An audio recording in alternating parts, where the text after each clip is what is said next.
പ്രിയപ്പെട്ടവരെ, എല്ലാവർക്കും നമസ്കാരം. ഞാൻ ഇന്ന് ആലോചിക്കുകയായിരുന്നു പ്രവാസികളെ കുറിച്ച്. ഞാൻ എന്തേ ഇതുവരെ സംസാരിക്കാതിരുന്നത്. ഇപ്പോൾ യുദ്ധകാലത്ത് പ്രവാസികൾ നമ്മുടെ മനസ്സിൽ ഏറ്റവും അധികം ആകാംക്ഷ ഉണ്ട് അല്ലേ. നമുക്ക് അവരെ പറ്റി ഏറ്റവും ഉത്കണ്ഠ ഉള്ള ഒരു സമയമാണ്. യുദ്ധത്തിന്റെ അതൊക്കെ അവസാനിച്ചു എന്ന് വിചാരിക്കുമ്പോൾ വീണ്ടും അവർക്ക് ഭീഷണിയുണ്ട്. അവർക്ക് അലാറം കിട്ടി, അതേപോലെ അറിയിപ്പുകളൊക്കെ കിട്ടുന്നുണ്ട് എന്ന് പറയുമ്പോൾ ഞാൻ വിചാരിച്ചു നമ്മളെപ്പോഴും ഇപ്പൊ നമ്മൾ കൂടുതൽ പ്രവാസിയെ കുറിച്ച് ഓർക്കുന്നുണ്ട് അല്ലേ. ഓർക്കാതിരിക്കാൻ പറ്റില്ല. കാരണം നമ്മുടെ കേരളത്തിന്റെ അല്ലെങ്കിൽ ഇന്ത്യയുടെ സമ്പദ് വ്യവസ്ഥയുടെ വികാസത്തിനുള്ള വൻ ശക്തികളാണ് അല്ലേ പ്രവാസികൾ. ഗൾഫിലായാലും മറ്റ് വിദേശ രാജ്യങ്ങളിലായാലും കേരളത്തിൽ നിന്ന് ഒരുപാട് പേര് പോകുന്നു. അവര് കേരളത്തിന്റെ സാമ്പത്തിക വളർച്ചയിൽ വലിയ പങ്ക് വഹിക്കുന്നുണ്ട് അല്ലേ. കാരണം ബാങ്ക് വഴിയോ മറ്റ് മാർഗങ്ങളിലോ ഒക്കെ തന്നെ ജീവിത നിലവാരം കേരളത്തിന്റെ ഉയർത്തുകയാണ്. അപ്പൊ അവര് അങ്ങനെ ഈ പല പല എന്താ പറയാ നമ്മുടെ വീട് ഭൂമി നിർമ്മാണ മേഖല അങ്ങനെയുള്ള പല മേഖലകളും ഇവര് കാരണം വളരുന്നുണ്ട്. അപ്പൊ വിദ്യാഭ്യാസത്തിലും ആരോഗ്യത്തിലും പിന്നെ മക്കളുടെ പഠനം, ആശുപത്രി ചിലവ്, ഇങ്ങനെ പല രീതിയിൽ നമ്മുടെ നാട്ടിലേക്ക് പണം അങ്ങനെ പമ്പ് ചെയ്തുകൊണ്ടിരിക്കുകയാണ് അല്ലെ അവര്. അപ്പൊ ഇവിടെ ഒരുപാട് കടകള്, ഹോട്ടലുകള്, ചെറുകിട വ്യവസായം, അതേപോലെ ചെറിയ ചെറിയ ബിസിനസ്സുകള്, സ്റ്റാർട്ടപ്പുകള്, ഇതൊക്കെ ഉണ്ടാവുന്നുണ്ട് അല്ലെ. അപ്പൊ ഡിമാൻഡ് കൂടുമ്പോൾ എക്കണോമി സജീവമാകും. അപ്പൊ അങ്ങനെ കേരളത്തിൽ ഒരുപാട് തൊഴിലവസരങ്ങൾ ഉണ്ടായിട്ടുണ്ട്. ബാങ്കിൽ നിക്ഷേപം ഉണ്ടാവും. ബാങ്ക് നിക്ഷേപം ഉണ്ടാവുമ്പോൾ അത് ലോണുമായിട്ട് വളരെ ബന്ധമുണ്ട്. നിങ്ങൾ തരുന്ന ഗൾഫിൽ നിന്ന് വരുന്ന പണം ഒരുപാട് നമ്മൾ ഡെപ്പോസിറ്റ് ചെയ്യുമ്പോൾ ആ പണമാണ് നമ്മൾ ലോണായിട്ട് കൊടുക്കുന്നത്. അപ്പൊ അങ്ങനെ റൊട്ടേഷനാണ്. അപ്പൊ അങ്ങനെ നമ്മുടെ സംസ്ഥാനത്തിന് സാമ്പത്തിക സ്ഥിരത കൈവരുന്ന അങ്ങനെയാണ്. പ്രവാസി കഷ്ടപ്പെട്ട് ജോലി ചെയ്ത് തൊഴില് വ്യാപാര രംഗത്ത് കേരളത്തിലൊക്കെ ഒരുപാട് പേർക്ക് ഈ ഒരു കാരണത്താൽ ജോലി കിട്ടുന്നുണ്ടല്ലേ. ഇവര് കാരണം ഒരുപാട് തൊഴിലവസരങ്ങൾ ഉണ്ടാവുന്നുണ്ട്. ഒരുപാട് കെട്ടിടങ്ങൾ അവർ നിർമ്മിക്കുന്നു. അപ്പോഴെന്താണ്, അപ്പോഴും നമുക്ക് പിന്നെ ഇവിടേക്ക് കെട്ടിടം നിർമ്മിക്കുമ്പോൾ ഒരുപാട് തൊഴിലവസരം ഉണ്ടാവും. പ്രവാസി നാട്ടിൽ വരുമ്പം നമ്മളൊക്കെ എപ്പോഴും വലിയ ബഹുമാനാണ് അല്ലേ. പ്രവാസി എന്ന് പറഞ്ഞാൽ തന്നെ ഒരു ബഹുമാനാണ്. എനിക്ക് അങ്ങനെയാ തോന്നാറുള്ളത് കേട്ടോ. പിന്നെ പണമുള്ളവർ എന്ന രീതിയിൽ ആളുകൾ അവരെ ചിലരും ചൂഷണം ചെയ്യുന്ന കണ്ടിട്ടുണ്ട്. പ്രവാസി വരുമ്പോഴേക്ക് പ്രവാസിനോട് കടം വാങ്ങുക, അല്ലെങ്കിൽ അവരോട് പിന്നെ പിരിവ് നടത്തുക, വലിയ തുക ആവശ്യപ്പെടുക. അപ്പൊ അങ്ങനെ പിന്നെ ഞാൻ പല പല സിനിമകളും വന്നിട്ടുണ്ടല്ലേ. പക്ഷെ എൻ്റെ മനസ്സിൽ ഏറ്റവും പതിഞ്ഞൊരു സിനിമ എൻ്റെ സുഹൃത്ത് സലീം അഹമ്മദ് എടുത്തിട്ടുള്ള ഒരു പടമുണ്ടല്ലോ, പത്തേമാരി. അതിലെ നാരായണേട്ടനെ മറക്കാൻ പറ്റില്ല കേട്ടോ. നാരായണേട്ടൻ ഒരു ശരിക്കൊരു മാതൃക, ടിപ്പിക്കൽ മാതൃകയാണ് അവിടെ ഉള്ളത്. എല്ലാവരും ഒന്നും വൈറ്റ് കോളർ ജോബ് അല്ലല്ലോ ഗൾഫിലൊക്കെ ചെയ്യുന്നത്. പലരും കഷ്ടപ്പെട്ടിട്ട് തന്നെയാണ് ജീവിക്കുന്നത്. അപ്പൊ അവര് നമുക്കറിയാം, അവര് ഉറക്കം മതിയാവാതെ പുലർച്ചെ എഴുന്നേറ്റ് ജോലിക്ക് പോകുന്നു. ഉറക്കം വെടിഞ്ഞ് നൈറ്റ് ഷിഫ്റ്റുകൾ എടുക്കുന്നു.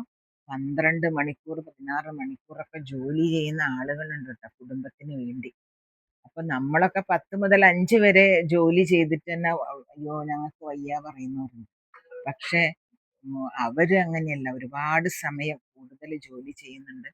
ഇപ്പൊ അതില് പത്തേമാരിയിലെ നാരായണേട്ടനെ പോലെ, നാരായണേട്ടന് നല്ലതൊന്നും ഭക്ഷണമൊന്നും കഴിച്ചിട്ടില്ല ഒരിക്കലും. നല്ല എപ്പോഴും വളരെ ചുരുങ്ങിയ നിലയിലാണ് ജീവിച്ചത് നാരായണേട്ടൻ. പക്ഷെ നാരായണേട്ടന്റെ മക്കൾ അങ്ങനെയല്ല, വീടുണ്ടാക്കുന്നു, അവരെ മക്കളെ നല്ല സുഭിക്ഷമായിട്ട് ഭക്ഷണം കഴിച്ച് സുഖമായി കിടന്ന് ഉറങ്ങുന്നു.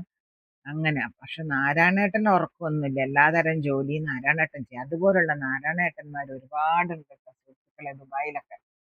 അപ്പൊ നമ്മൾ ഇപ്പൊ ഇറാൻ ഇസ്രായേൽ യുദ്ധ സമയത്ത് അവരൊക്കെ ഭയപ്പാടില്ലാതെയാണോ ജീവിക്കുന്നത്? നമ്മുടെ ഉള്ളിൽ തീയായിട്ട് ഇവിടെ ഇരിക്കുമ്പോൾ നമുക്ക് തന്നെ, എനിക്ക് തന്നെ ഭയങ്കര പേടിയാണ്. കാരണം നമ്മൾ ഒരുപാട് സുഹൃത്തുക്കൾ അവിടെ ഉണ്ട്, ബന്ധുക്കളുണ്ട്, സുഹൃത്തുക്കളുണ്ട്.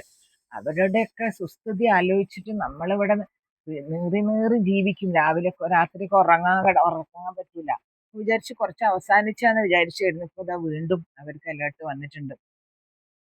വീണ്ടും പിന്നെ യുദ്ധത്തിന്റെ പ്രശ്നങ്ങളൊക്കെ അവിടെ ഉണ്ട്. അപ്പൊ നമുക്കൊക്കെ അവർക്ക് വേണ്ടി പ്രാർത്ഥിക്കാം.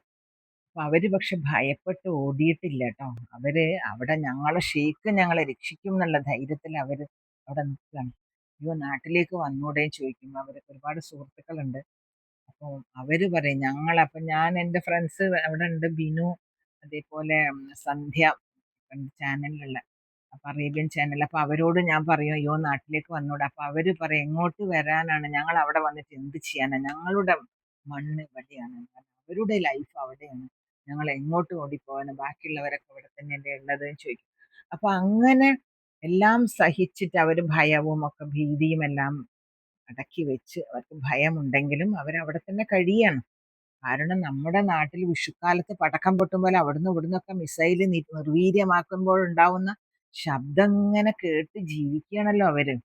അപ്പൊ അവരുടെ ആ പിന്നെ കഷ്ടപ്പാട്, അനുഭവങ്ങളുടെ ആഴം ഇതൊന്നും നമ്മൾ അറിഞ്ഞിട്ടില്ല. നമ്മൾ സക്സസ്ഫുൾ സ്റ്റോറിയാണ് കാണുക അല്ലെ. ഒരുപാട് വിജയിച്ച കുറെ ആളുകളുണ്ട്, അവരുടെ കഥകളാണ് നമ്മൾ അധികവും കേൾക്കുന്നത്. അപ്പൊ അതിൽ ഉദാഹരണം എം.എ. യൂസഫ് അലി സാഹിബ് ഉണ്ട്. ഞാൻ വളരെ ആദരിക്കുന്ന ഒരാളാട്ടെ. എനിക്ക് യൂസഫ് അലി സാഹിബിനെ ഞാൻ ഇതുവരെ നേരിട്ട് കണ്ടിട്ടില്ല, ഒരുപാട് പേരെ കണ്ടിട്ടുണ്ട്. പണക്കാരനായതുകൊണ്ടല്ല, അദ്ദേഹത്തിന്റെ ഹൃദയവിശാലത കൊണ്ട്, ഹൃദയത്തിന്റെ നന്മ കൊണ്ട്. അദ്ദേഹം പണക്കാരനാണെന്ന് വിചാരിച്ചിട്ട് എല്ലാ പണവും, എല്ലാ സമ്പാദ്യം അവനവൻ തന്നെ, പിന്നെ അവനവന്റെ നിക്ഷേപം കൂട്ടല്ല ചെയ്യുന്നത്. ഒരുപാട് പേരെ അദ്ദേഹം സഹായിക്കുന്നുണ്ട്. അതൊക്കെ വലിയ കാര്യമാണ്. അപ്പൊ അങ്ങനെയുള്ള സക്സസ്ഫുൾ സ്റ്റോറികൾ നമ്മുടെ മുന്നിലുണ്ട്. പക്ഷെ എങ്ങനെയാണ് അവർ സക്സസ്ഫുൾ ആയത്?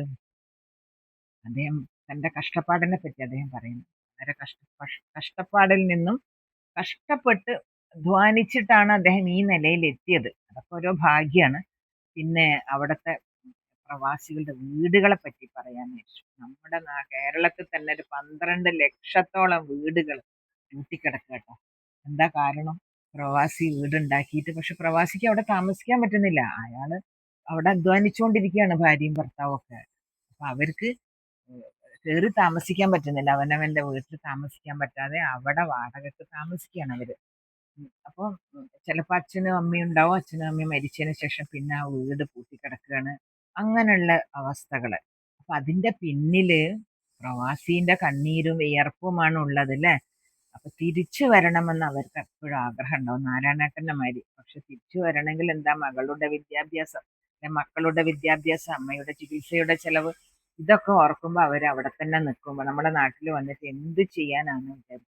പക്ഷെ അവരുടെ ജീവിതം, പ്രിയപ്പെട്ടവരെ, ലക്ഷറി അല്ല, റെസ്പോൺസിബിലിറ്റി ആണെന്ന് എനിക്ക് തോന്നിയിട്ടുണ്ട്. അങ്ങനെയുള്ള പ്രവാസിയെ നമ്മൾ എപ്പോഴും ആദരവോടുകൂടിയേ കാണാൻ പാടുള്ളൂ.